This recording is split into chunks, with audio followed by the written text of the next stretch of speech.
Muy buenas a todos y bienvenidos, estoy muy contento de tenerlos acá. En esta suerte de video vamos a empezar a hablar de lo que es pandas. Esto conforma lo que es una de las partes del desafío de cero a Data Scientist en 6 meses. Y bueno, qué mejor forma de empezar por pandas, ¿no? Para empezar a cargar los datos y empezar a hacer pruebas dentro de nuestros conjuntos. Entonces, armé esta mini presentación para que se entienda un poco. Básicamente pandas, para el que no lo conoce, es una librería de Python utilizada para trabajar con datos. Se utiliza un montón en la industria, un montón de científicos de datos y analistas trabajan con pandas, por eso lo elegí, ¿sí? Es como la librería de cabecera, si se quiere, y tiene funciones para analizar, limpiar, explorar, tiene un montón de funciones estadísticas metidas que usa como backend NumPy, ¿sí? Y esta lib es especialmente útil cuando queremos empezar o cuando queremos trabajar con grandes volúmenes de información, ¿sí? Obviamente se complementa a otras librerías como NumPy, Matplotlib, Seaborn y demás, pero pandas, digamos, es el corazón de la carga de información, la depuración y justamente el limpiado de los datos, ¿sí? Entonces, ¿cómo podemos empezar a trabajar con pandas? A lo largo de este video vamos a ver varias cosas de lo que es la librería en sí. Vamos a ver que para el que esté familiarizado con Python no va a ser ningún problema. Vamos a poder instalarlo con pip, con pip3, con conda o cualquier gestor de paquetes que tengan en su computadora. Yo particularmente para todo este video voy a usar Jupyter Notebook, que me parece lo más familiar, lo más ameno y lo van a poder ver ahí en vivo cuando ejecute el código, pero ustedes podrían usarlo tranquilamente con Visual Studio Code y no habría ningún problema. ¿Para qué hago esta presentación? Para hablarle de dos cosas muy importantes que tiene Pandas, ¿sí? Básicamente toda la librería se basa en dos objetos o dos clases, si se quiere. Las series y los data frames. Básicamente una serie la podemos imaginar como un elemento de una dimensión, como un vector, por decirlo así, ¿no? Va a ser una columna, lo podemos ver también como una columna en una tabla. Si miramos acá la imagen de la derecha, vamos a ver que tenemos una serie, justamente, que tiene elementos, que tiene valores, pueden ser de cualquier tipo estos valores, los vamos a explorar después, ¿sí? A su vez tiene un nombre, un series name, y por otra parte vamos a ver que es bastante común, voy a hacer bastante hincapié en esto, en que Pandas genera automáticamente un índice para cada objeto que crea, tanto para series como para data frames, que es la otra estructura, ¿sí? Entonces, lo que quiero que se queden de la serie es que es un elemento de una dimensión, similar a una columna o a un vector, ¿sí? Por otra parte tenemos la estructura más compleja que vamos a hacer mucho hincapié, vamos a trabajar bastante a lo largo del video, que es el data frame. El data frame no es más que una colección de series, ¿sí? También lo podemos ver como una tabla, una matriz, cualquier estructura bidimensional que se les ocurra, ¿cierto? Y tiene un par más de cosas, tiene columnas, ¿sí? Cada columna va a ser justamente una serie de Python, una serie de pandas, tiene filas, ¿sí? Las rows, ¿sí? Y a su vez tiene un índice autogenerado, digamos, por lo que es pandas en sí mismo. Todo esto corresponde a un data frame.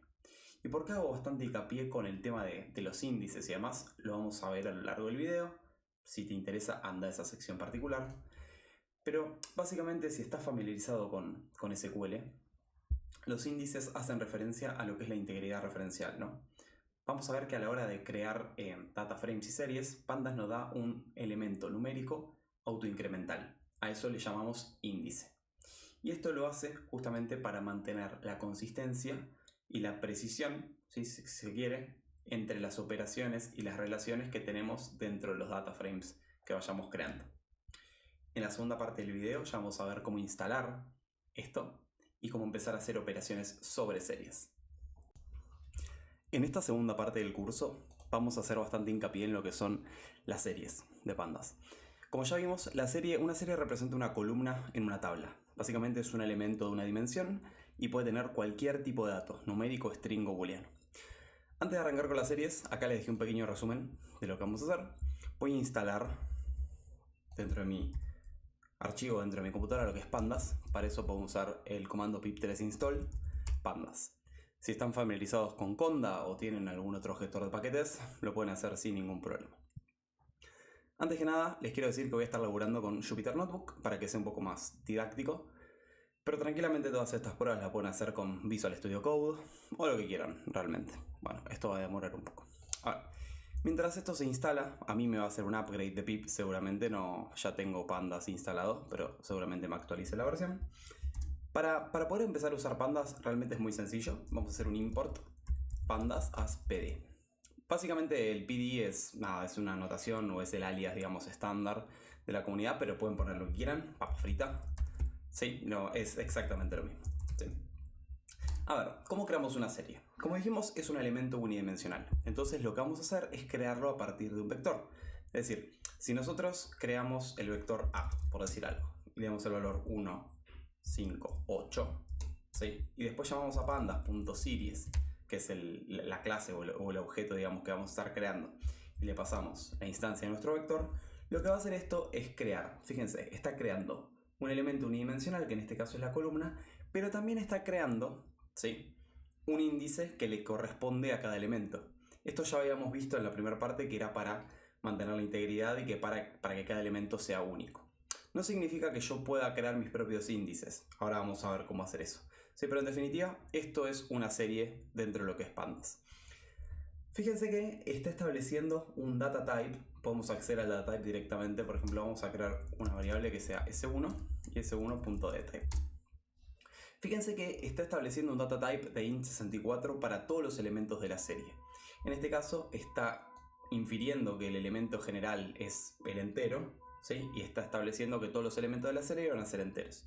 Eso no significa que si yo hago un punto 8, punto 0, por ejemplo, ¿sí?, fíjense que va a establecer que el dato general, el dato, digamos, más abarcativo, es el flotante. Y en función de eso va a establecer que todos los elementos de la serie van a ser de tipo flotantes, ¿sí? Lo mismo si yo, por ejemplo, pongo un string.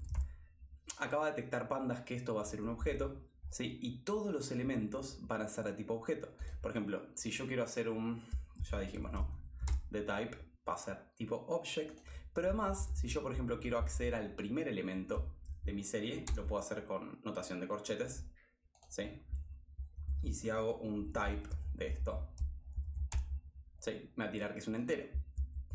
Entonces digamos, a conservar este elemento, solo que el dato del tipo de la serie lo va a hacer lo más general posible. Esa es un poco la idea.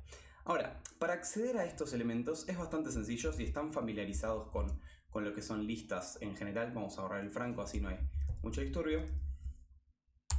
¿Sí?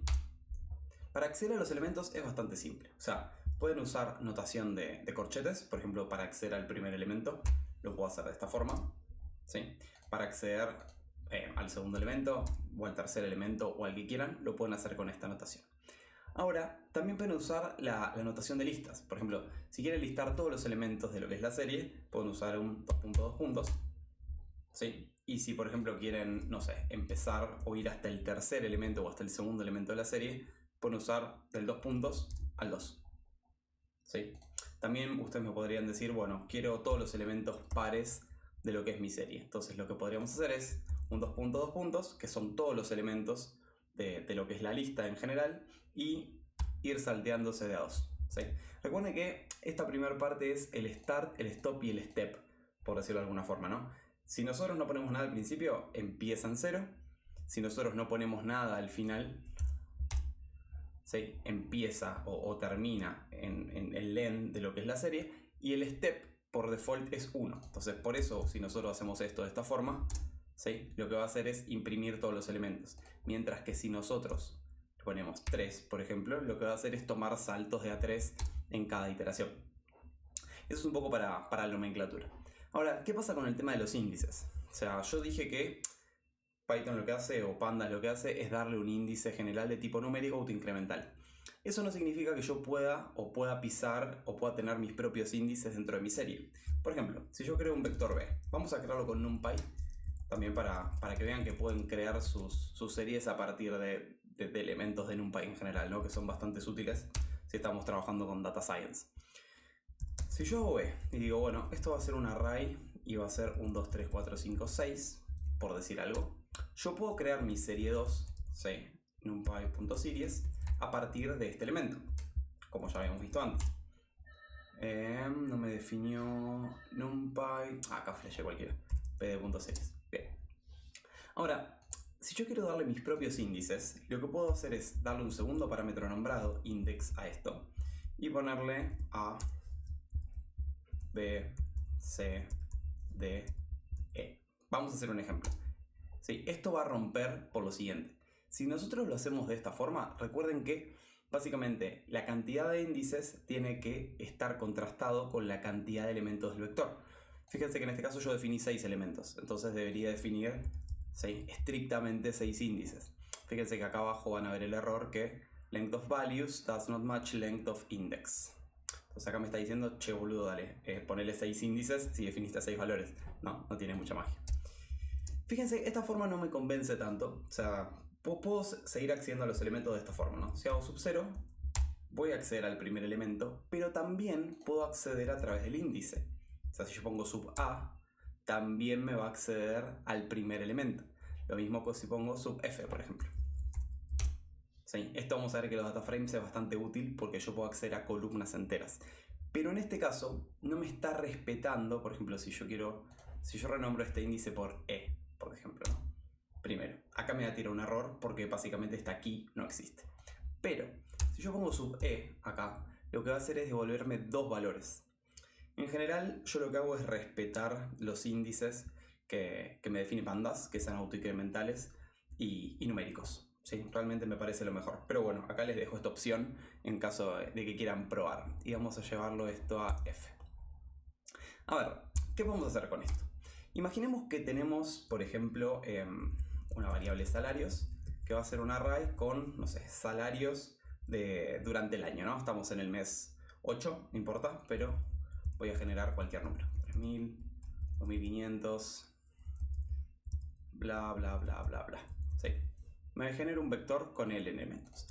Ahora, a partir de esto voy a hacer una serie, mi serie 3, que va a ser pd.series. Recordemos que es un elemento unidimensional a través de lo que son salarios. ¿Sí? Y lo que quería comentarles es que tiene bastantes métodos built-in estos para que podamos hacer operaciones de forma sencilla, ¿no? Por ejemplo, si esto me lo imprimo, ¿sí? Son todos enteros, ¿sí? Algo que podemos hacer también es definir que van a ser de tipo float, ¿sí? Entonces ya estamos creando un elemento de memoria y decirle, che, mira, toda la serie es de tipo flotante. ¿Sí? No importa que sean todos valores exactos, lo que me va a permitir esto es ya generar un espacio de memoria para que si un elemento nuevo es flotante, no tenga que reconstruir todo el elemento en sí. Por ejemplo, podemos hacer esto, 4230.1, y no va a cambiar absolutamente nada el data type. ¿Sí? Ahora, ¿qué podemos hacer con esto? Bueno, básicamente podemos hacer un s3.zoom. Si yo quiero ver, no sé, cuánto gané o el acumulado durante estos meses, ¿sí? Esto Pandas ya lo tiene resuelto de esta forma. ¿Sí? Por ejemplo, vamos a plantear una suma de todos los elementos de la serie. ¿Sí? A su vez, es bastante útil para trabajar con cosas de estadística y, bueno, de extremos, de rango y demás, ¿no? Por ejemplo, si yo quiero saber el valor máximo que está generado, podemos hacer un s3.max. ¿Sí? Lo mismo con el valor mínimo. Van a ver que si se acuerdan algo de estadística, esto es bastante útil para determinar el rango, en definitiva, que tiene esto, ¿no? Recordemos que el rango de una variable aleatoria es, por ejemplo, rg, vamos a poner s3.max menos s3.min. Max menos s3.min. No me acuerdo si tiene ya definido algo como rango. SR cualquiera. RG. ¿Sí? Ese es el rango. También puedo calcular la media, si quiero, ¿no? A partir de los métodos built-in que tenemos, tanto en NumPy como en Pandas, lo que podemos hacer es, tiene un método min, justamente para calcular la media de lo que es un conjunto. Recordemos que la media es la suma de todos los valores dividido la cantidad de elementos, ¿sí? La media aritmética, si lo queremos ver así. Que va a ser S3. No le pego, a las cosas. Min. Ahí va, 2007-16. También puede calcular el desvío estándar, en definitiva, ¿no? El estándar deviation de esto es S3.st, que es básicamente cómo están de dispersos los valores respecto a la media. Pero bueno, tiene un montón de cosas de estadística que están muy piolas. Y vamos a ver que todo esto también lo podemos aplicar, en definitiva, a lo que son los data frames. Nos vemos en la próxima unidad. Saludos. Data frames. En esta sección vamos a abordar el tema de lo que son los data frames como objetos dentro de Pandas. Es una de las secciones más largas que tenemos debido a que, bueno, es una estructura fundamental, más que nada si estamos trabajando con análisis de datos y machine learning. Recordemos que un data frame, en definitiva, en el caso de Pandas, representa una entrada de datos multidimensional. O sea, rápidamente la podemos asociar con una tabla, ¿sí? Si tomamos a las series como columnas, un data frame, digamos, es una matriz, es un elemento bidimensional, ¿sí? Vamos a ver que cuando empezamos a crear estos data frames, Pandas insiste con el tema de la asignación autoincremental de índices a cada fila, ¿sí? Entonces, esto básicamente es para el tema de la performance en las operaciones en general. Veamos cómo crear un data frame, vamos a ver que es bastante sencillo. Voy a hacer un objeto data, ¿sí? Voy a tener días. Vamos a hacer lunes, martes y miércoles, por decir algo. Vamos a ver que este días, en este caso esta aquí, va a ser un feature, va a ser una columna entera. Y va a tener, en este caso, 3 filas, ¿no? Lunes, martes y miércoles. Pensemos este elemento como una serie en Pandas. A su vez, puedo seguir agregando series y en función de eso es lo que voy a crear o es lo que va a dar lugar a mi data frame, ¿no? Por ejemplo, ahora pongámosle por caso que yo quiero asociarle a cada día de estos una duración, ¿sí? Por ejemplo, voy a decir que el lunes entrené 2 horas, el martes 1 hora y el miércoles 2.2 horas. Fijémonos que tiene que haber una relación directa, una relación 1 a 1 entre cada elemento de cada columna, ¿sí? Yo no puedo crear otro elemento acá, por ejemplo, digamos por caso, jueves, si no asocio su elemento correspondiente dentro de todas las columnas de mi data frame, ¿sí? Porque esto va a originar un error y no se va a poder crear, en definitiva, el data frame en Pandas, ¿sí? Ahora, una vez que tengo esto definido, una vez que tengo mi objeto, mi set de datos, lo que ustedes quieran, la hora de crear esto es muy sencillo. Voy a asignar una variable que sea df1, de dataframe1. Voy a hacer pd.dataframe y le voy a pasar data. Y vamos a imprimir, ¿sí? Fíjense que esto es claramente una tabla. Lo más importante de esto es cómo empezar a hacer búsquedas adentro de esta tabla, pero además de eso, veamos que tiene una estructura muy, comúnmente definida, ¿no? Tiene columnas, en este caso días es una columna y duration es otra columna. Por otra parte tiene filas, ¿sí? 0, 1 y 2. Tiene índices que se crean automáticamente, dentro de lo que es Pandas, y la intersección entre celda, la intersección entre fila y columna va a ser una celda. ¿Sí? Por ejemplo, el lunes es una celda, 1.0 es una celda, ¿sí? Como científico de datos o como analista de datos, nos interesa mucho el tema de la búsqueda, ¿sí? Dentro de los data frames. Búsqueda en data frames, ¿sí? Y hay un montón de formas de buscar elementos o de seleccionar elementos dentro de un data frame. Si queremos ser prácticos y queremos respetar la notación de lista dentro de Python, en definitiva, lo que podemos hacer es seleccionar elementos con notación de lista, ¿sí? De lista, por ejemplo, si yo quiero imprimir todos los elementos de mi data frame, directamente podría hacer df1, sintaxis de lista de Python, y esta notación para imprimir todos los elementos de la lista. Recordemos que esto, ¿sí? representa start, stop y step, por decirlo de alguna forma, ¿no? El primer puntito lo que hace referencia es empezar desde el primer elemento, desde el 0. El segundo hace referencia hasta dónde quiero llegar, por ejemplo hasta el 3. Y el tercero hace referencia a que mi step o mis iteraciones son de a un paso a la vez, ¿sí?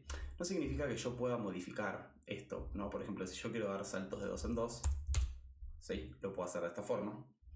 Si yo quiero ir hasta, por ejemplo, el segundo elemento, lo puedo hacer de esta forma, ¿sí? Pero recuerden que la notación reducida que tenemos en Python para definir todo esto es esta. Esto va desde el inicio hasta el final en pasos de a uno, ¿sí? Entonces, yo podría usar esta sintaxis para recorrer, filtrar y demás en los elementos de la lista. De hecho, podría ser algo así, ¿no? df duration. Fíjense que esto lo que me va a devolver son todos los elementos de la columna duración. Lo mismo podría hacer con días, ¿sí? O sea, yo puedo usar sintaxis de lista para acceder a columnas y para, digamos, imprimir todos los elementos que tenga mi data frame en sí. ¿Sí? Voy a poner accedo a los elementos de la columna days o bien duration, lo que quiera. También podría ser algo así, ¿no? df1 sub df1 duration, quiero acceder a los que son mayor a 2, ¿sí? Y esto a su vez lo que me va a dar son los elementos de mi data frame que cumplan esa condición. O sea, yo puedo empezar a imponer condiciones acá adentro. De hecho, puedo hacer, por ejemplo, algo así, ¿no? O sea, puedo empezar a concatenar condiciones si quisiera. Y puedo decir que df1 sub days sea igual a lunes. ¿Sí? Fíjense que en este caso, como es mayor o igual, esta es la que coincide, pero si yo saco el igual acá, ¿sí? Me trae un resultado vacío. Entonces, ténganse confianza con el tema de la sintaxis de lista y todas las condiciones que ustedes quieran poner dentro de lo que es el filtro de data frames en sí. ¿Sí? Pero si lo van a hacer de esta forma, por favor tengan muy en cuenta que esto funciona, ¿sí? No gracias al data frame ni a nada de esto, sino a los índices implícitos que tiene la lista, ¿sí? O sea, mientras manejen la estructura autoincremental y se la deleguen a pandas, está todo bien. Esto va a ser válido y van a coincidir con los métodos nativos que vamos a ver ahora, ¿sí?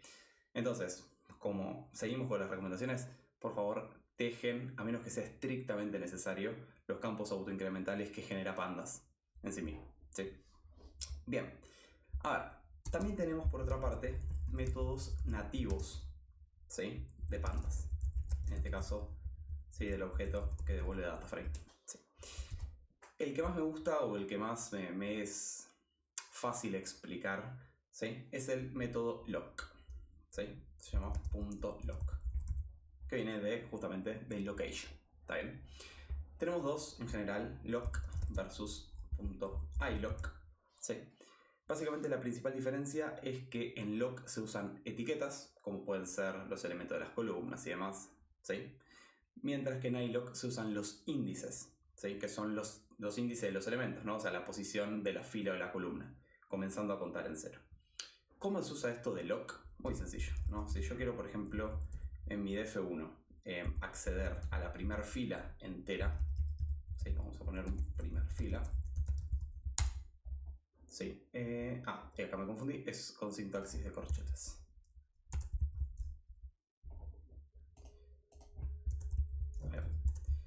Sí. Esto me da lugar a lo que es la primera fila, ¿no? Fíjense que me devuelve días y duración y lunes y 2.0. Voy a empezar a generar espacios, ¿sí? O guiones, así se empiezan a diferenciar las cosas. Ahí va. Tuki. Así no nos hacemos tanto lío.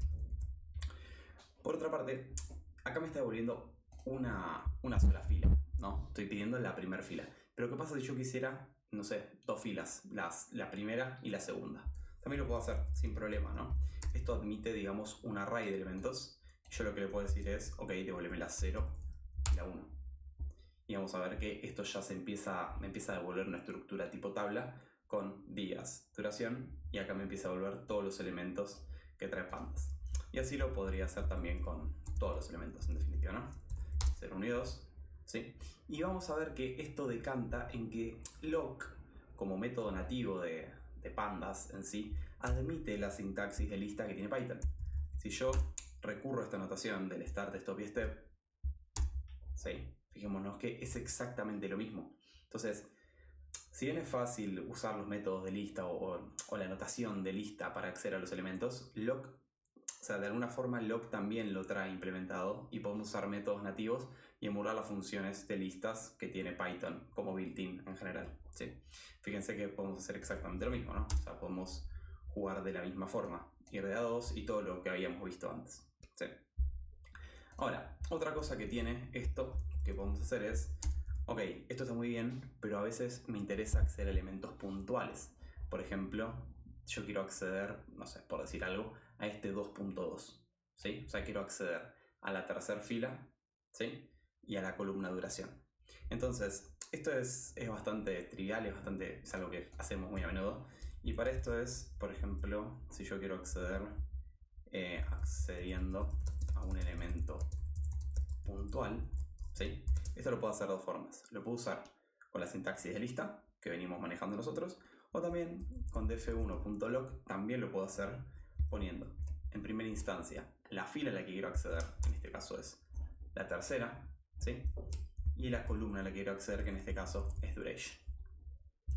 ¿Sí? Fíjense que me va a dar exactamente el mismo resultado, ¿sí? Creo que otra forma que se puede hacer esto con loc es, dentro de lo que es el vector, yo le digo la fila a la que quiero acceder y la columna, y debería ser exactamente lo mismo, ¿sí? Entonces, esto en cuanto a lo que es acceder a elementos, ya sea con loc, con iloc o con notaciones de lista. Esto lo vamos a usar bastante, así que tengo a la mano. De todas formas, vamos a hacer un repaso, ¿sí? Y algo que me gustaría marcar entre esta sintaxis, ¿sí? La sintaxis de lista convencional versus lo que es los métodos nativos, es que la principal diferencia es cómo se determina la selección de filas, ¿no? En este primer caso, que estamos accediendo con la notación de lista de Python, se basa en la posición de las filas del data frame, o sea, en la posición en la que se crean las cosas. Mientras que con métodos nativos, como loc o como iloc, en definitiva, se basa en las etiquetas de índice. Entonces, en la mayoría de los casos, ambas formas de selección te van a dar el mismo resultado, ¿sí? O sea, si el índice es un rango numérico predeterminado, ¿sí? Como lo es en este caso, no va a haber ningún problema. Pero puede haber casos que nosotros modificamos los índices o queremos índices custom para hacer nuestras cosas, y esto puede llegar a ocasionar resultados diferentes, ¿sí? Entonces, a tener cuidado con eso y a respetar la forma en que Pandas en sí crea los índices.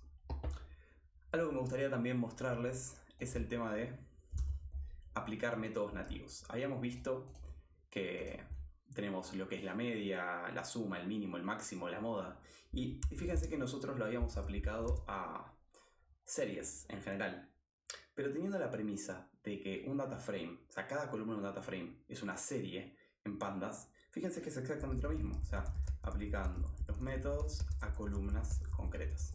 Recordemos que son series, ¿no?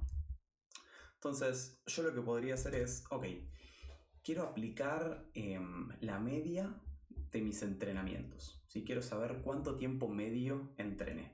Entonces, es muy sencillo. O sea, lo voy a hacer de varias formas, así repasamos estos conceptos, ¿no? Pero podría ser. Vamos a hacer uno. Python, vamos a escribir acá un código Markdown para que se vea.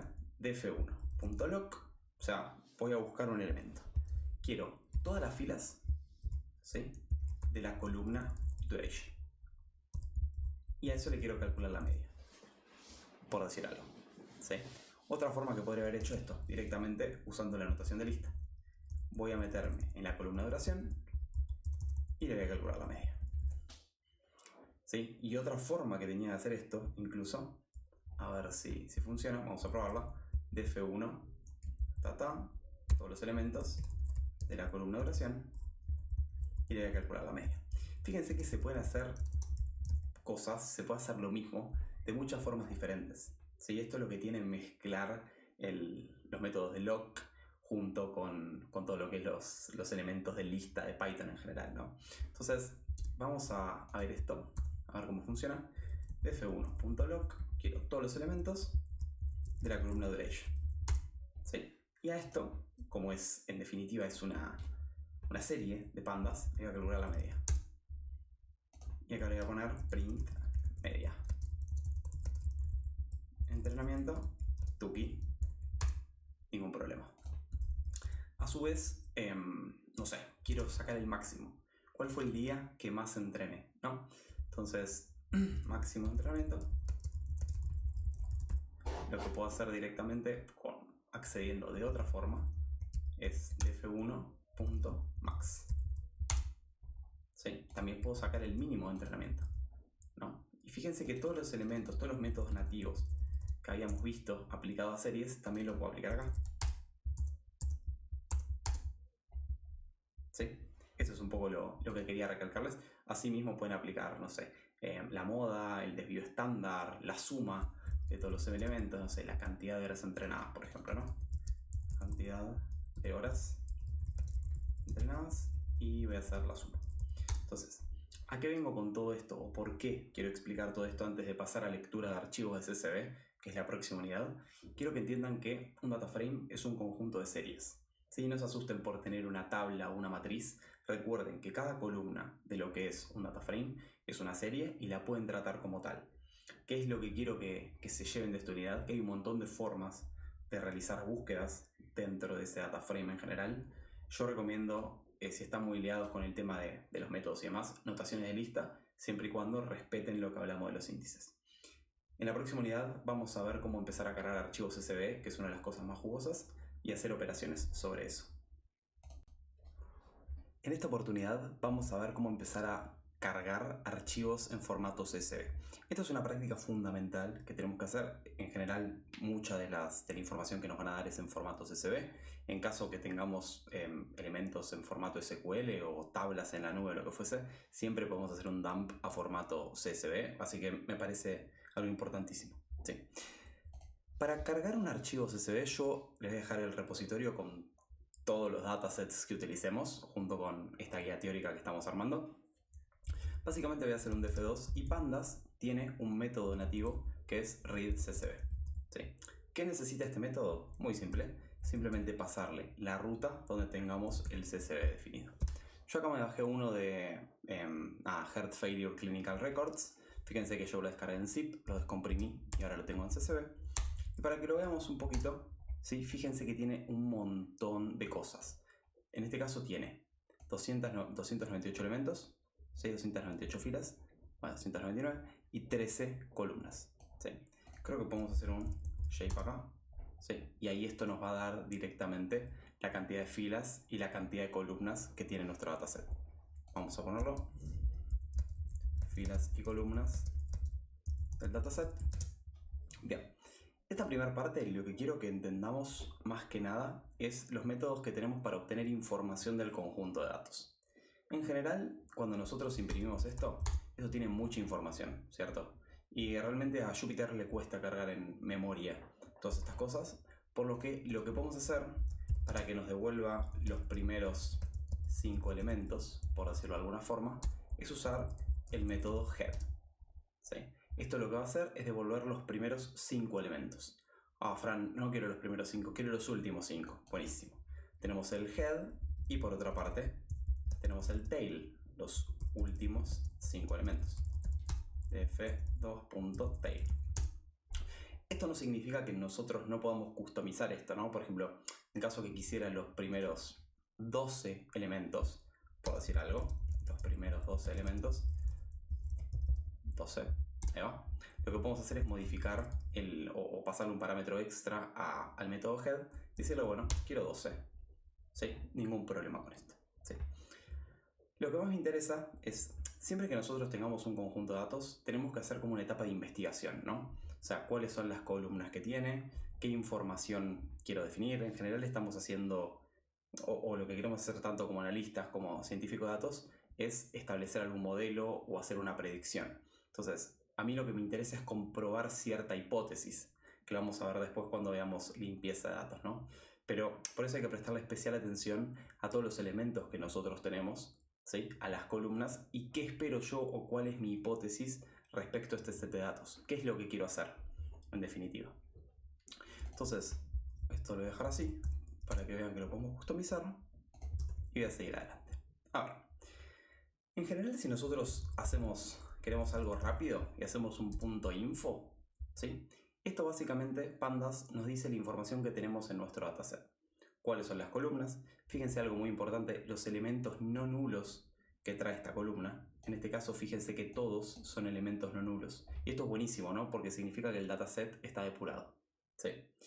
Por otra parte, me dice el tipo de dato de cada una de las columnas, ¿no? Esto es especialmente útil cuando yo quiero empezar a convertir información o a categorizar variables justamente para pasárselas a mi modelo estimativo, predictivo o lo que fuese. Entonces es importante primero tener un mapeo general de qué tipo de datos estoy teniendo, la cantidad de elementos corruptos que tengo, los nulos y demás, ¿no? Entonces vamos a poner acá información del dataset en general. Sí. Otra de las cosas que yo puedo hacer es un describe, describir el dataset. Y esto es bastante útil, df2.describe. Y esto es bastante útil porque nos da un montón de información estadística. ¿Sí? Y esto está bueno, ¿no? O sea, acá me devuelve todos los elementos que hay, por ejemplo el count de cada uno de estos. ¿Sí? Fíjense que en todos hay 299 porque obviamente cuentan los que son no nulos. ¿Sí? La media de cada uno de estos elementos, por ejemplo, yo sé que de este conjunto tengo una media de 60.8 años. ¿Sí? La media de la anemia es 0.43. La creatinina fosfoquinasa 581. Obviamente, primero que yo no hice un research dentro de lo que es el modelo de negocio o variables médicas en general, entonces no sé si este valor está bien o está mal. ¿Sí? Simplemente es lo que estoy teniendo. Si estuviese haciendo un modelo o algo, tendría que interiorizarme más en lo que son estas variables, el impacto, los valores normales, y en función de eso hacer las estimaciones, ¿no? Fíjense que esto es el desvío estándar, esto es el valor mínimo, este es el primer cuartil o el P25, si estamos hablando de cuartiles o percentiles.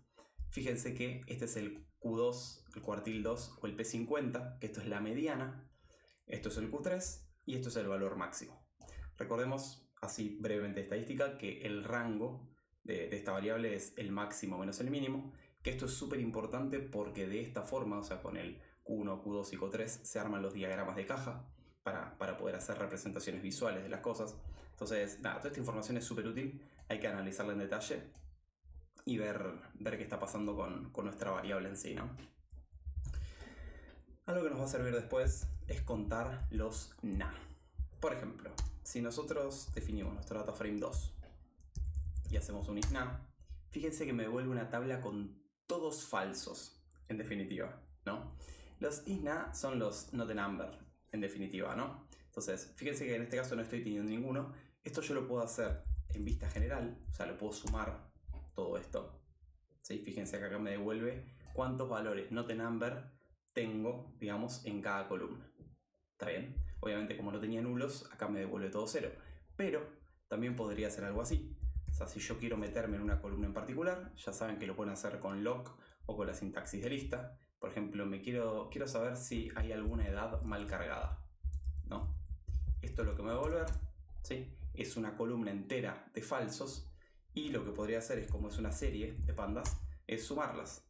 Entonces acá lo que estoy preguntando es ¿hay algún elemento de edad en falso que no sea un número? Por decirlo de alguna forma, ¿sí? A ver, esto es equivalente a hacer un método que es notNA. También podemos comprobar si hay elementos nulos. Hay elementos nulos, por ejemplo, no sé, me interesa saber si en la columna time o death event o lo que fuese hay elementos nulos. ¿Cómo puedo hacer esto? df2 time punto is null. A ver si me lo sugiere. Is null, no me lo sugería. Fíjense que esto me devuelve también una columna con todos los elementos y para garantizar que no haya ninguno, voy a también hacer la suma. ¿Sí? Entonces, tenemos un montón de métodos para poder limpiar los datos en sí. Se los dejo acá. isNA es uno de ellos que habíamos visto. Otro que tenemos es notNA, ¿sí? Not numbers que tengamos. Por otro, bueno, isNull ya lo vimos. Bueno, son esos los que más vamos a estar usando, me parece. Creo que no me estoy olvidando ninguno, ¿sí? Ahora, ¿por qué todo esto es importante? Y acá viene la parte de limpieza de datos, ¿sí? Esto lo vamos a usar justamente para limpiar nuestros datasets. Este es un aspecto importantísimo en lo que se refiere a data, ¿no? Ya que puede definir el resultado, no sé, de un experimento, de una campaña de marketing, puede incrementar los costos que tenemos de, no sé, de inversión para cierta publicidad, lo que fuese, ¿no? Dependiendo del rubro en el que estemos. Esto es importantísimo. Los datos tienen que ser de alta calidad y para esto necesitamos dedicarle un montón de tiempo. Creo que entre el 60 y el 80% del trabajo es entender los datos, limpiarlos y justamente esto es lo que va a alimentar a nuestro modelo de Machine Learning. Entonces hay que dedicarle tiempo y entender la naturaleza de los datos. Entonces, un apartado importantísimo que vamos a encontrarnos y que es clave para el rol, como ya habíamos dicho, es el tema de la limpieza de los datos. ¿Sí? Básicamente, ¿sí?, es un aspecto importantísimo en data, ya que nos puede definir el resultado final tanto de nuestro modelo, ¿sí?, como dentro de nuestro negocio, en definitiva, ¿no? Puede impactar en campañas de publicidad, de marketing, puede hacer falsos diagnósticos. Entonces, tener los datos limpios y seguros a lo largo de todo nuestro proyecto es fundamental, ¿sí? ¿Qué tienen que cumplir los datos? ¿Sí? En definitiva, es un poco el criterio general, ¿no? O sea, los datos tienen que ser de alta calidad. Y para eso tenemos que cumplir con... Los datos tienen que ser exactos, ¿está bien? Tienen que tener exactitud, tienen que ser válidos, tienen que cumplir con el criterio de validez y también tienen que ser uniformes, ¿sí? Tienen que cumplir con el criterio de uniformidad. ¿Qué significa la exactitud? Ok, todos los elementos tienen que ser precisos.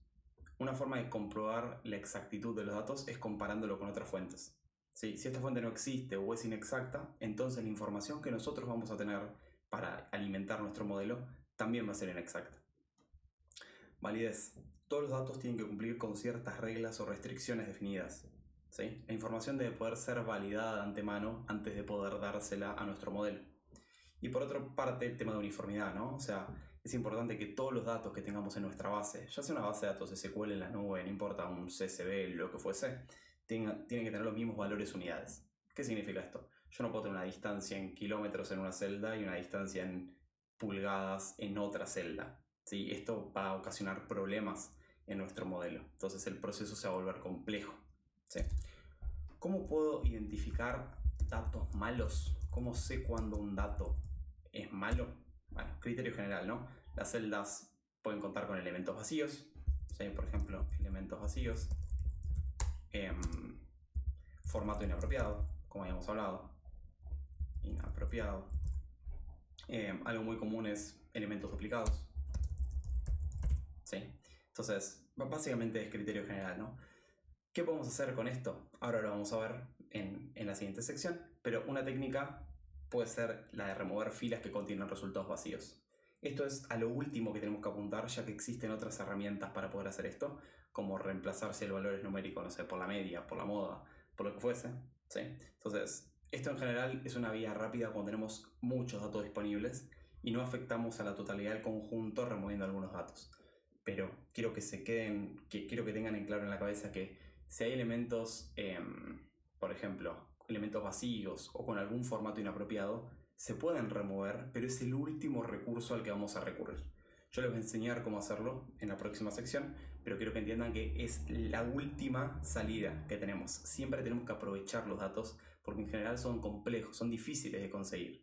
Llevan tiempo, llevan recursos, llevan plata. Entonces, lo último que tenemos que hacer es eliminar datos. Siempre vamos a intentar salvarlos, ¿sí? Entonces, en la próxima sección lo que vamos a ver es cómo empezar a operar sobre estos datos y cómo empezar a limpiar los elementos. En esta oportunidad vamos a estar poniendo en prueba el tema de la limpieza de datos que vimos en el apartado anterior. Como habíamos visto, la limpieza de los datos o la calidad de los datos en general depende de varios factores, como puede ser la exactitud, la validez, la uniformidad. Y los datos malos pueden presentarse de muchas formas, como elementos vacíos, formatos inapropiados o bien datos duplicados. En esta oportunidad vamos a estar trabajando con esos tipos de datos. Generé una especie de data frame ficticio, ¿sí? Pero que justamente a través de la aleatoriedad y demás introduce valores incorrectos, introduce elementos duplicados, cosa que podemos ver, digamos, cómo se comportan estos, ¿sí?, con los métodos de NumPy que estamos viendo. Si vemos acá, tenemos 4 campos o 4 columnas, como le quieran decir: nombres, edades, ciudades y datos extra. Vamos a ver que, por ejemplo, en las edades hay cierta aleatoriedad y si no se cumple una condición, devuelve un none, que es un dato, digamos, que NumPy, que con pandas lo podemos detectar, ¿sí?, como isnull y demás.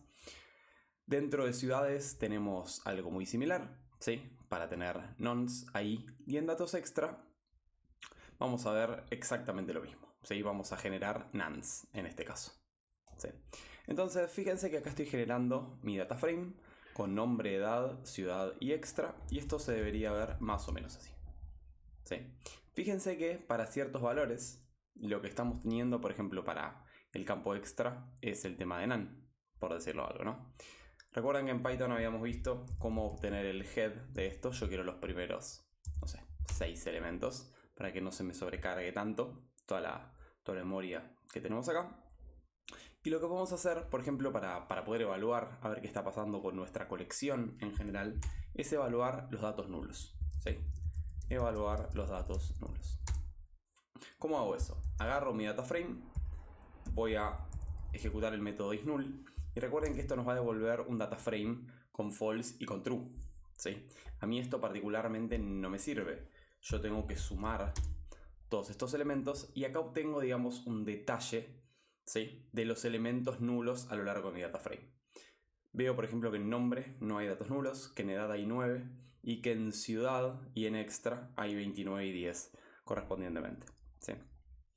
Entonces, lo que habíamos visto antes es que tenemos varias técnicas para lidiar con esto. La primera, la más sencilla, que no se aplica tanto, especialmente si tenemos un conjunto de datos reducidos, es la de DropNA.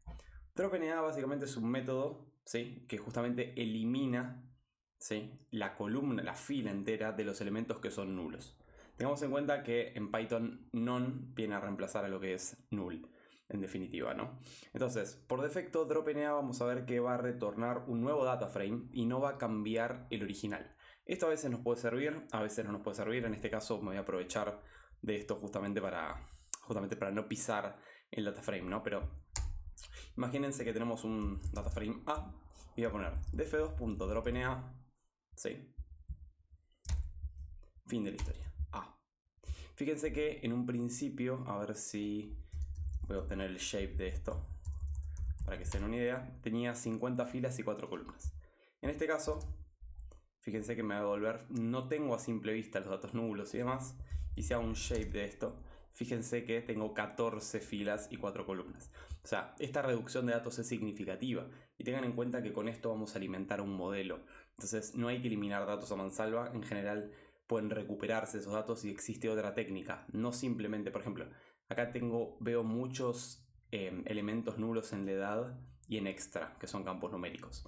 En general lo que se suele hacer eso es, dependiendo del tipo de dato que tenga y demás, se reemplaza por medidas conocidas o medidas de tendencia central, como la mediana, sensible outliers, como sabemos, y la moda, que es una medida más robusta. Tengamos en cuenta eso. En caso que quisiera reemplazar mi data frame porque estoy seguro de que son 2-3 datos y no los puedo recuperar de ninguna forma, lo que puedo hacer es inplace true.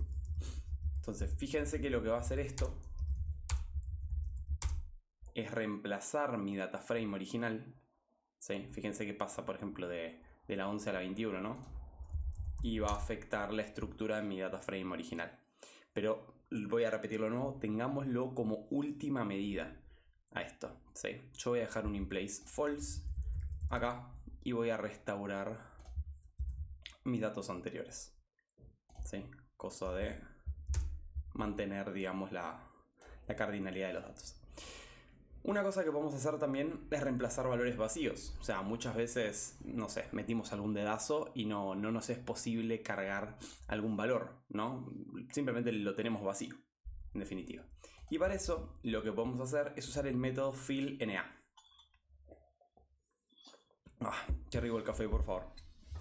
El fillNA nos permite reemplazar celdas vacías con un valor determinado. Y es lo que les comentaba antes, ¿no? Muchas veces ese valor viene determinado por medida de tendencia central, como la media, la mediana, la moda, lo que fuese.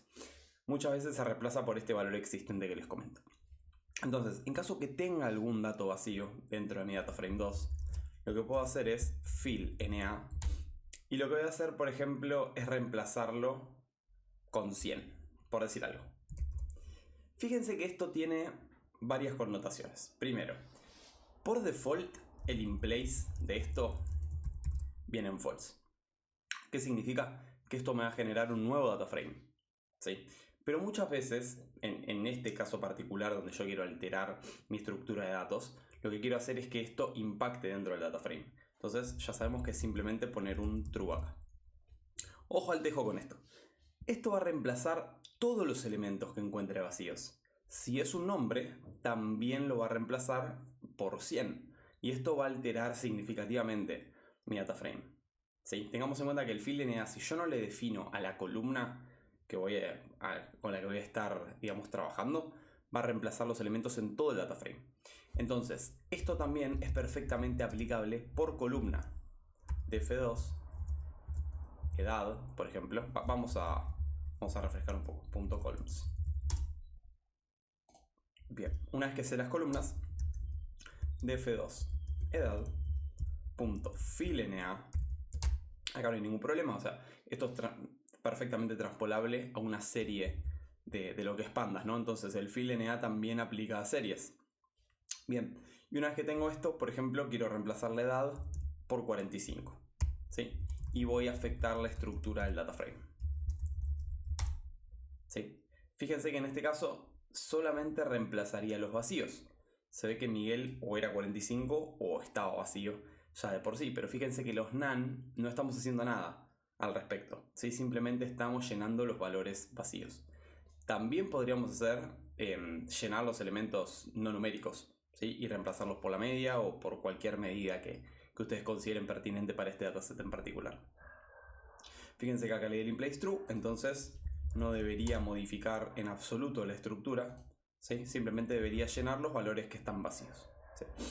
Ahora, imaginemos que nos queremos aventurar en esto de calcular la media, ¿sí? Que ya vimos que es algo que se hace un montón, ¿sí? Entonces, ¿cómo podemos hacer?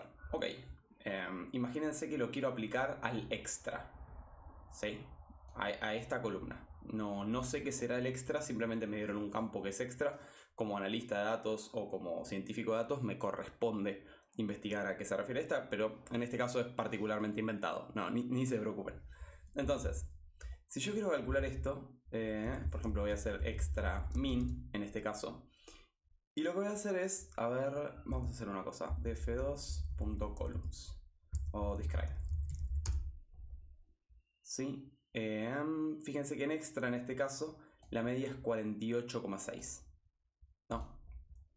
Hay algo particular acá. Si yo hago df-2 extra punto min,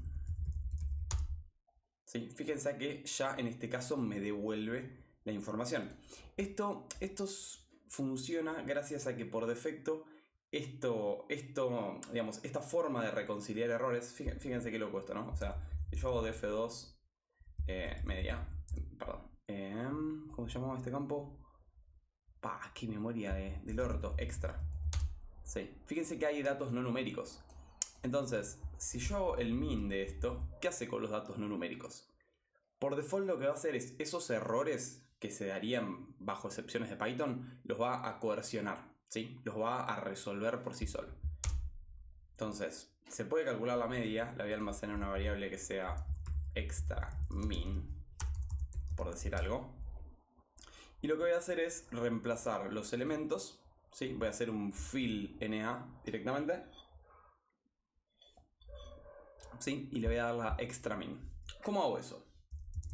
Bastante sencillo, ¿no? Extra punto fillNA, le voy a pasar el extra min y el inplace true, ¿sí? Acá fíjense que arriba lo que hice fue reemplazar por un valor completamente aleatorio. Le puse 45, que no tiene ningún sentido eso. Bueno, se borró, pero estaba por ahí.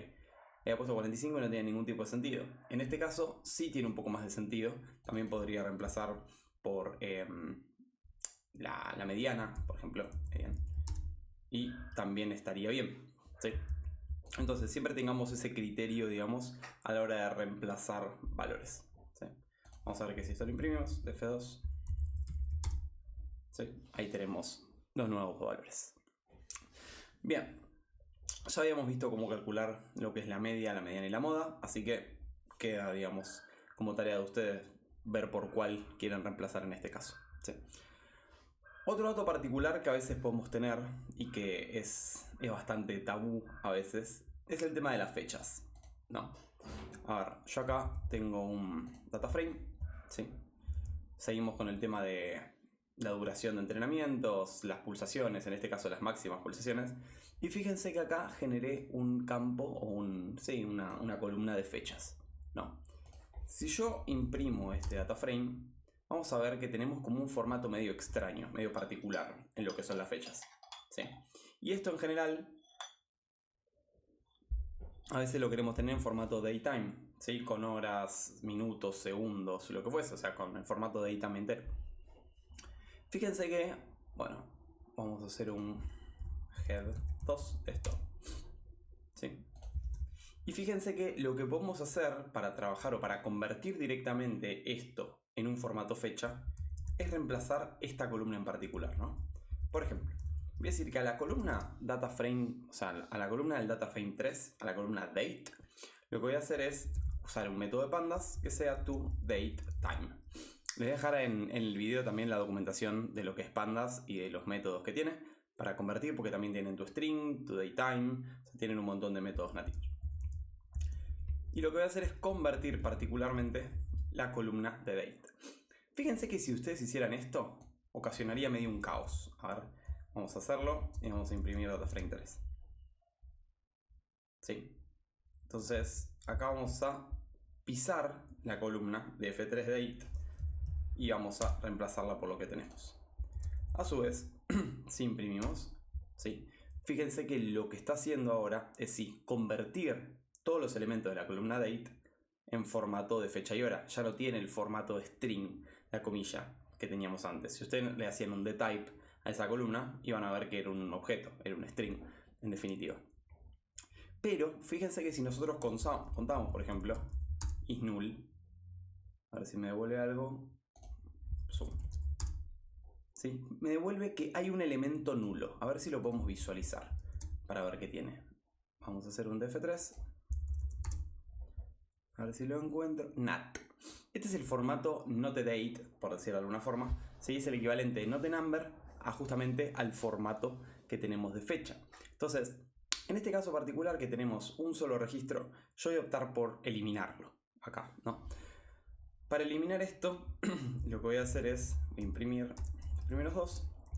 Y para eliminar cualquier cosa, columnas, en este caso filas, digamos, en base a una condición, pueden usar el comando dropNA. Para eliminar columnas es directamente drop, y ahora les voy a mostrar cómo se hace eso, pero con drop y pasándole un argumento de columnas, ya pueden eliminar columnas de su data frame. Ustedes dirán, che, pero ¿es útil eliminar columnas? Me están diciendo que no elimine nada. Sí, es útil especialmente cuando empezamos a alimentar modelos de Machine Learning, ¿no? Por ejemplo, queremos que todos los features vayan al entrenamiento de un modelo y una columna en específico que vaya, ¿sí? Justamente al target, a la predicción de ese modelo. Entonces lo que vamos a hacer es splitear ese dataset en las variables o los features y justamente el target o la variable predictora, en definitiva. Entonces, ¿cómo hacemos para eliminar esto? df3.dropNA. Y para especificarle directamente qué quiero hacer, por ejemplo la columna que quiero hacer, vimos que había dos opciones. O puedo hacer date.dropNA, que es perfectamente válido porque lo trabajo como una serie de pandas, o directamente puedo hacer que de df3 voy a hacer dropNA y especificarle que el subset o los elementos, los campos, digamos, a la columna a la que quiero hacer hincapié es date. ¿Sí? Y decirle inPlace true.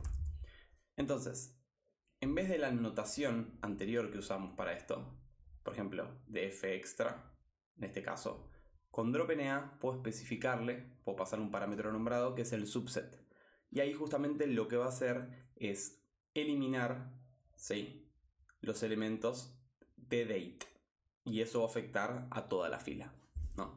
Por ejemplo, si hago df3 y hago .isNull.zoom, fíjense que en este caso voy a tener todos ceros. ¿Sí? ¿Por qué? Porque eliminé toda la fila, ¿sí?, que justamente date me estaba generando un problema. Vamos a estar trabajando con datos incorrectos. Muchas veces asociamos datos incorrectos como valores nulos o vacíos, pero la realidad es que esos son los más fáciles de trabajar, como vimos, ¿no? O sea, puedo eliminar, puedo tener técnicas que reemplacen el valor que yo deseo por alguna medida de tendencia central. Entonces, esos son los fáciles realmente. Algunos datos pueden ser incorrectos, como alguien, por ejemplo, que quiere tipear 19 y tipea 19,9 o 199 para un precio. O por ejemplo, en el caso de la edad, quiere tipear 35 años y tipea 355. Entonces, estos quizás son los más complejos de abordar, ¿sí? Recordemos nuestro DataFrame 2 por un segundo. df2.head. 6. ¿Sí? Y veamos, por ejemplo, el caso de Carlos. Carlos tiene 49.76 años. Ok, podríamos redondearlo sin problema. Pero lo que quiero que veamos es lo siguiente. Imagínense que cargaron mal los datos y pusieron que Carlos tenía 490 años. Esto es fácil de hacer. Si nosotros, por ejemplo, hacemos df2.log, ¿sí? Y me voy a meter en el elemento 5, en la columna edad, y esto es con corchete, y le asigno un valor de 497, por decir algo, df2.head. ¿Sí? Fijamos que Carlos ahora es muy viejo. ¿Sí? Entonces, en general, cuando son datasets chiquitos, está bien resolver este problema a mano. Tanto para edad, para precios, para ciudades con errores tipográficos, lo que fuese. Sí, en caso de strings nos es muy útil el tema de las expresiones regulares para esto, ¿no? Pero en caso de números, realmente, por más de que sea fácil abordarlo en pequeños conjuntos de datos, cuando tenemos mucho volumen de información, ¿sí? Lo que tenemos que hacer es contar con una estrategia más sólida para lograr esto. Y para esto pueden crearse ciertas reglas o pequeñas funciones que resuelvan esta tarea en particular. Por ejemplo, asumamos que la edad máxima permitida es de 100 años. Y cualquier elemento, cualquier campo, cualquier celda que supere esos 100 años, lo que vamos a hacer es generar una estrategia de reemplazarlo por la media. ¿Sí? Entonces, lo que vamos a hacer en definitiva es recorrer ese dataset. ¿Sí? Por ejemplo, voy a hacer for edad in df2.index. ¿Sí? Voy a iterar cada índice, cada fila, por decirlo de alguna forma. Y si df2.log edad, edad, fíjense que acá lo que estoy haciendo es entrar a la fila X, en este caso la que estoy iterando, al campo edad, ¿no? Y si esto, como decía, supera los 100 años, lo que vamos a hacer es reemplazarlo por la media. df2.log edad es igual a df edad.min. ¿Sí? Entonces, esta podría ser una estrategia, como ya habíamos hablado. Simplemente que ahora estamos viendo cómo generar una regla para modificar en masa, a través de esta iteración, todos los elementos de mi dataset. df, ¿por qué pongo df, no? df2. Ahí va. Y si ahora, por ejemplo, pongo df2.head6, ¿sí? Carlos va a tener 49.1 años. Entonces, fíjense que cualquier elemento que supere los 100, el elemento 100, ¿sí? Lo que va a hacer es reemplazarlo automáticamente por la media. ¿Está bien? Por otra parte, imaginemos, yo acá tengo un pequeño set de datos copiado. ¿Sí? Fíjense que tiene 4 campos, tiene nombre, edad, ciudad y DNI. Pero fíjense en particular que el elemento franco está duplicado. Fíjense que al principio y al final, ¿no? Tanto la edad como la residencia, como el número de documento. Entonces, otra cosa con la que yo voy a tener que trabajar, o con yo voy a tener que lidiar seguramente, son los datos duplicados. Entonces vamos a hacer un data frame 4, vamos a crearlo a partir de este objeto, y vamos a imprimirlo. ¿Sí? Fíjense que estos son duplicados, obviamente Pandas cuenta con lo que son métodos nativos para identificar duplicados, removerlos y demás, y es lo que quería abordar, digamos, en esta sección, ¿no? Por ejemplo, si yo hago df4.duplicated, ¿sí? Me devuelve una serie con todos los elementos, con false y con true. En este caso, todos los que están en false son los elementos únicos y el que está en true es el elemento duplicado. Si yo quisiera contar esto, aplicando el método sum directamente, ya me va a devolver la cantidad de duplicados que tengo en mi conjunto. ¿Sí? Por otra parte, yo esto podría abordarlo de otra forma, si quisiera, ¿no? Por ejemplo, imagínense que quiero devolver o quiero ver cuáles elementos son los únicos. df4.unique. df4.unique. Esto está bien, a ver que me tiro error. Data frame no tiene... ¿Lo escribí bien? Claro, lo que está pasando es que tengo que acceder a una serie de pandas, ¿no? Por ejemplo, en este caso a mí me interesa el DNI, por decir algo. Entonces, acá me va a devolver un array, ¿sí? De tipo objeto, con todos los elementos únicos en ese array. Por otra parte, podría contar los elementos únicos con n-unique o number unique, ¿no? Y acá me va a decir que hay 4 elementos únicos, ¿sí? Otra cosa que podría hacer para este caso es, por ejemplo, en DNI, voy a hacer un value counts, ¿sí? Y miren lo que pasa acá. Me devuelve un objeto, un mapa, por decirlo de alguna forma, con keys de los elementos únicos y valor asociado, que es la columnita de la derecha, la cantidad de veces que estos se repiten dentro de mi conjunto. Entonces, quedémonos un poco con este último. Vamos a comentar estos. Tuki, tuki, y quedémonos con este. ¿Sí? Sabemos que hay un elemento duplicado. Si yo quisiera removerlo, ¿sí? Tenemos dos formas. La difícil es básicamente iterar esta colección y quedarme con el índice que me devuelve true, fui acá. O directamente podría usar el método nativo de pandas, que es el de drop duplicateds. Por ejemplo, df4.drop duplicateds, ¿sí? Y acá tenemos la opción siempre de darle el inplace true para esto y que modifique sobre el mismo data frame ya existente. Entonces, si imprimimos esto después, fíjense que el último valor de Franco que estaba duplicado dentro de mi dataset desaparece. En la próxima sección vamos a estar explicando el tema de la selección de filas y eliminación de columnas, que es algo súper útil que justamente nos va a servir para entrenar a nuestro modelo de Machine Learning. Como ya había adelantado, es muy útil seleccionar datos como entradas, ¿sí?, a un modelo de Machine Learning y tener la posibilidad de eliminar columnas. Por ejemplo, imaginemos, por decir algo, que en este modelo yo además de esto tengo el ingreso, ¿sí? Y mi modelo Machine Learning lo que necesita es, no sé, a través de la edad, la ciudad en la que me encuentro, estimar el ingreso predeterminado. Entonces, para este tipo de ocasiones es muy útil entender cómo eliminar ciertas columnas de nuestro data frame, ¿sí?, y ponerlas como input en otro lugar, por decir algo, ¿no? Entonces, para ver esto, primero voy a usar NumPy, ¿sí? Voy a usar algo random y voy a importar randn, ¿sí? Voy a crear un data frame con elementos aleatorios, digamos, para entender qué estoy haciendo. A partir de esto voy a plantar una semillita, ¿sí?, que me va a servir como input para la generación de elementos aleatorios, que sea siempre lo mismo, en caso de ser necesario.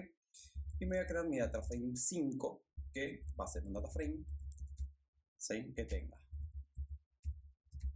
random number 5, 4 y columnas. Voy a crear un par de columnas, por ejemplo A, B, C, D, y las voy a splitear para que justamente sean las entradas a mi data frame. Me quedaría algo como esto, ¿no? Fíjense que acá no me centro en qué tipo de números son, simplemente es a modo de ejemplo. Lo que hice fue splitear a través de un espacio esto, eso van a ser las columnas, y eso va a tener elementos aleatorios, ¿sí? Entonces me creé un elemento de 5×4. Perfecto.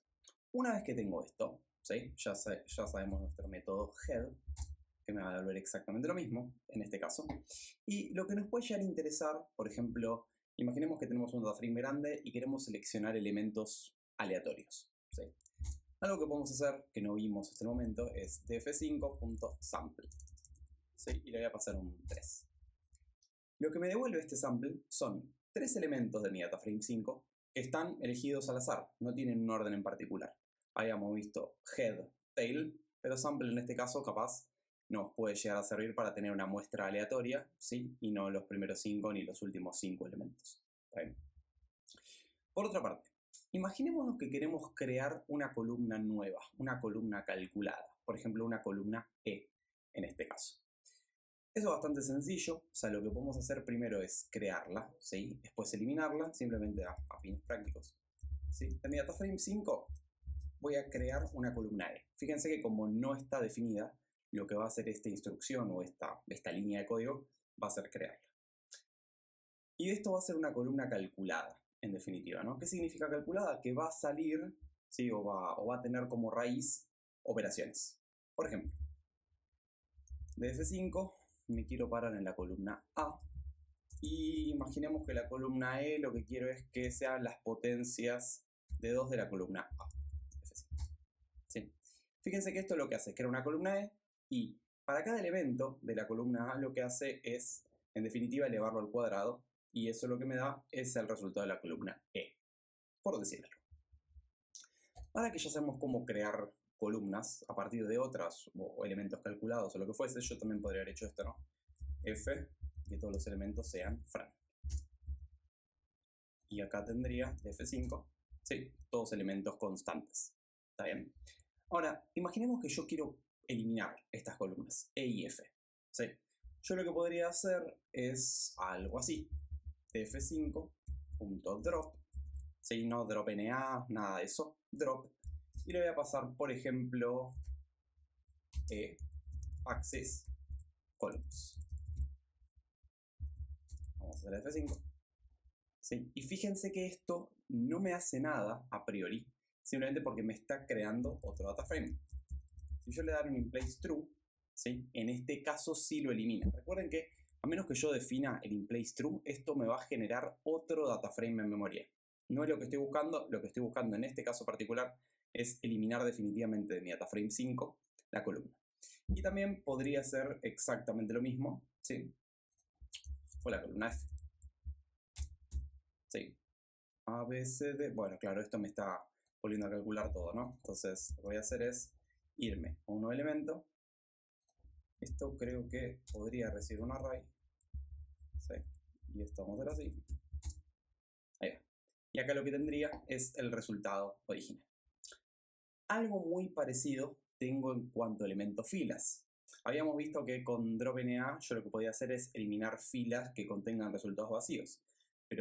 Y con el tema de los duplicados también habíamos visto eso. Pero imagínense que quiero eliminar la fila 4 porque o no me aporta valor, o es una combinación lineal de la fila 3, o por el motivo que sea. ¿Sí? Esto lo podrían hacer tranquilamente con también df.drop. Fíjense que acá le habíamos dado un axis que era columns, pero lo que podría llegar a hacer en este caso, claro, bueno, acá el tema es que ya las eliminé, entonces tendría que encontrar una forma de reconciliar ese error. Pero lo que podría hacer es drop, ¿sí? Si quiero eliminar una fila, por decir algo, lo que podría hacer es df.drop, quiero eliminar la última fila, por ejemplo, la 4, ¿sí? Dfdrop 4, y lo que voy a hacer acá es darle un axis igual index. ¿Sí? Como ven, tengo el mismo resultado, a menos que le dé el inplace true. ¿Sí? Fíjense que de esta forma lo que estoy haciendo es eliminar el último elemento, en este caso el cuarto, de lo que es mi data frame particular. Si le vuelvo a dar enter, si lo vuelvo a correr, me vuelve a tirar un error, ya que el elemento 4 no existe dentro de lo que es mi data frame. ¿Sí? Pero bueno, siempre tengamos en cuenta esto, ¿no? Una vez que lo eliminamos, si le damos el inplace true, lo que va a hacer es operar sobre el mismo data frame y no vamos a tener la posibilidad de ejecutar el comando de nuevo. ¿Sí? Importante. Esto podría resolverse con un try catch dentro de Python, así que no es mayor problema. ¿Sí? Por último, algo que es importante ver es la selección condicional. Ya habíamos visto un poco de esto, pero creo que está bueno repasarlo. Por ejemplo, recordemos que tenemos este data frame, ¿no? Este sí. ¿Sí? A, B, C, D, 3 elementos. Yo lo que podría hacer, por ejemplo, es de mi data frame, quiero la columna A, por ejemplo. Data frame 5. ¿Sí? Lo que podría hacer es aplicar lógica acá adentro. Por ejemplo, no sé, quiero de mi data frame 5 todos los que son mayores a 0. ¿Sí? Fíjense que acá lo que está haciendo es operar y me va a poner una condición booleana dentro de cada uno. Fíjense que el primero es falso, no es mayor a 0. En este caso el C tampoco es mayor a 0. Entonces lo que me devuelve es un data frame, digamos, en memoria de elementos que cumplen o no cumplen esa condición. ¿Cómo puedo seleccionar esto a nivel data frame y que me traiga el resultado real y no un operador booleano? Muy sencillo. Lo que podría hacer es data frame 5 mayor a 0. ¿Sí? Fíjense que en este caso los menores a 0 no le estamos especificando nada y me devuelve un not number. ¿Sí? Simplemente me va a mostrar los resultados que sean mayores a 0 dentro de mi data frame. ¿Sí? También esto puedo operar a nivel columna, o sea, puedo hacer la columna A los que sean mayores a 0, ¿sí? Y todos los demás los va a reconciliar de la misma forma. ¿Sí? Fíjense que esto ni me lo contó, la 0 no me la cuenta, empieza a partir de la 1. Y como habíamos visto antes, también puedo meter lógica más compleja si quiero acá adentro, ¿no? Por ejemplo, lo que podría llegar a hacer es que de mi data frame 5 a mí me interesan, vamos a ponerlo entre paréntesis, mi data frame 5, ¿sí? De la columna A son mayores a 0, como vimos antes, y también, por ejemplo, de mi data frame 5 me quiero quedar con los elementos de la columna B que sean mayores a 0.5.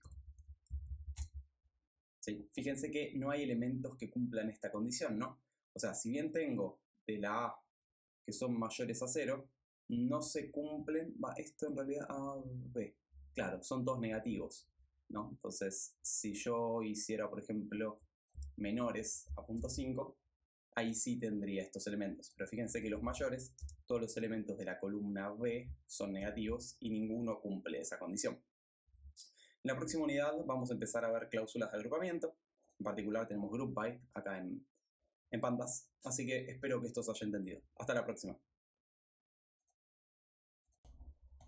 Algo bastante importante y que seguro se puede seguir profundizando un montón es el tema de la agrupación dentro de Pandas.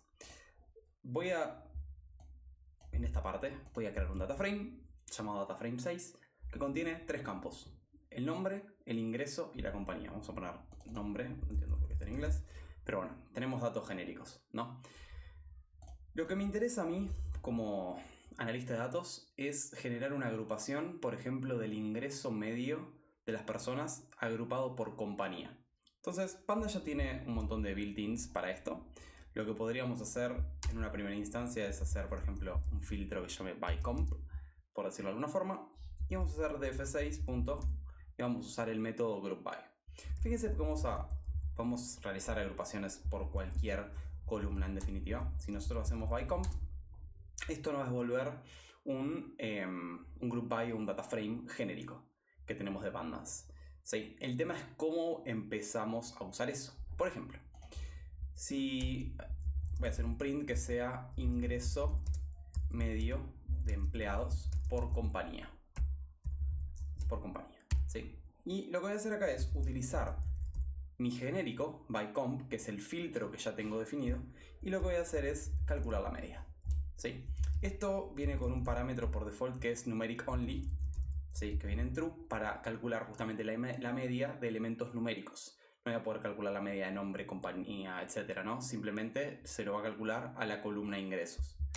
Si lo hago de esta forma, fíjense que me devuelve una colección de elementos como una serie, si lo dijera de alguna forma, donde la clave, ¿sí?, de ese mapa, de esa serie, es justamente el elemento de cada compañía. Fíjense que acá me agrupó en Amazon, Mercado Libre y Pedido Ya, independientemente de que los elementos se repitan. ¿Sí? Lo que hace es agarrar los elementos únicos, agruparlos justamente y ahí calcular en este caso la media. ¿Sí?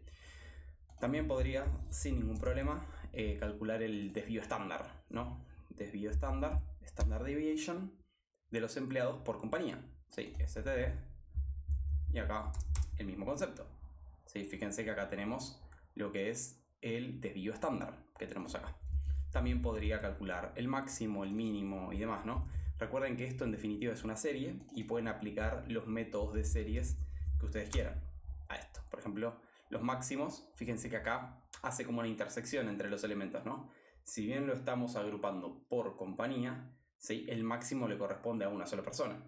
En este caso, por ejemplo, sabemos que el máximo de Amazon es Pedro con 4000, el máximo de Mercado Libre es Sofía con 1000 y el máximo de Pedido Ya es Luis con 3000.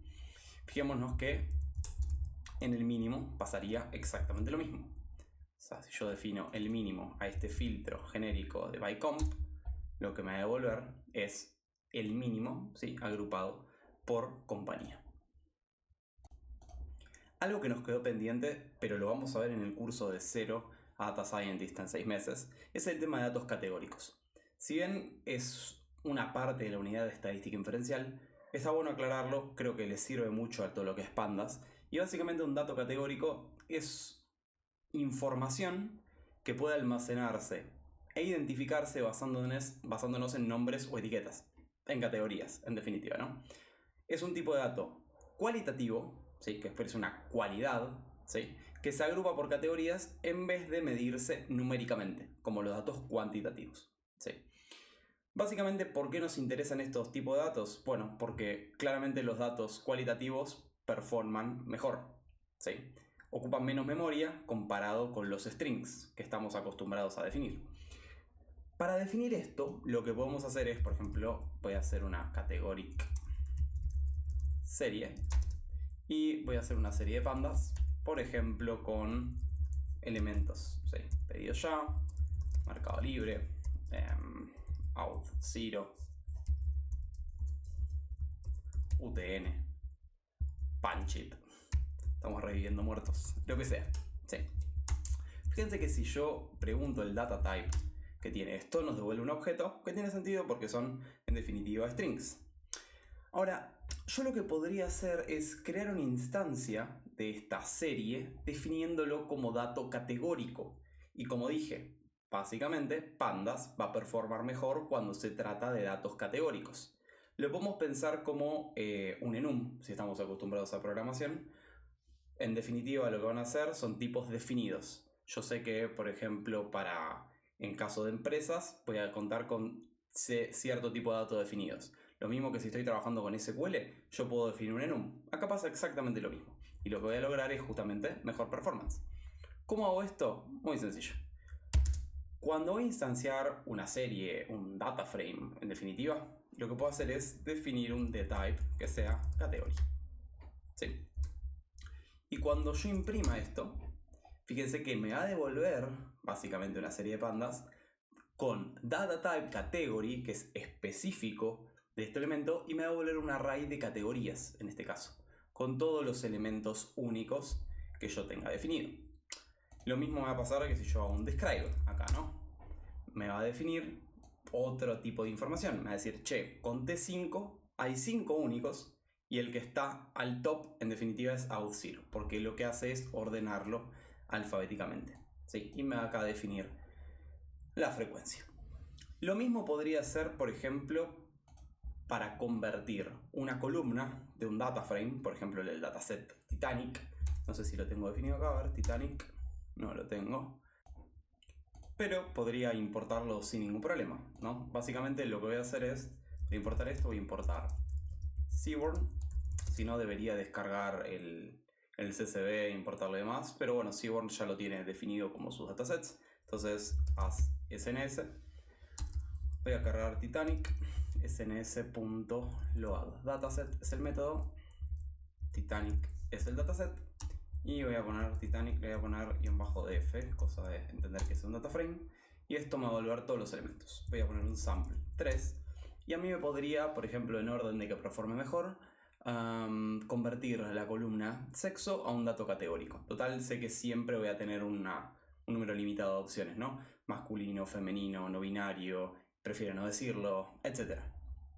¿Cómo puedo hacer eso? Ok, me meto en Titanic, data frame, sex, esta es la columna que yo quiero modificar, y lo que voy a hacer es justamente hacer lo mismo. Titanic, -def, sex, ¿sí? Y acá lo que voy a hacer es asType category. Fíjense que si yo imprimo esto, Titanic df, no cambia absolutamente nada. Vamos a hacer un head de 3, ¿sí? Pero si yo pongo, por ejemplo, Titanic df.describe,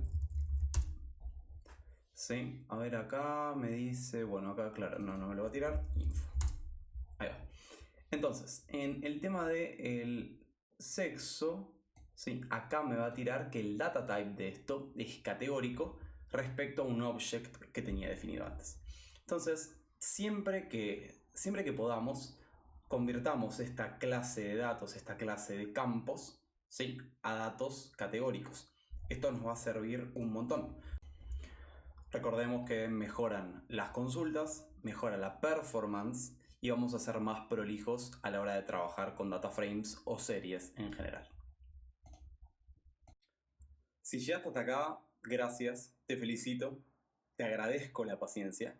Y en caso de que haya quórum, lo que podemos hacer es, hay un montón de cosas que quedan pendientes, voy a adjuntar este notebook y la documentación oficial al respecto.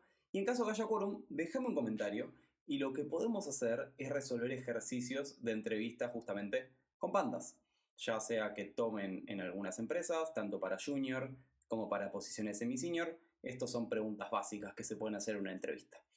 Te agradezco, te mando un saludo y nos vemos en el challenge de Zero Data Scientist en 6 meses.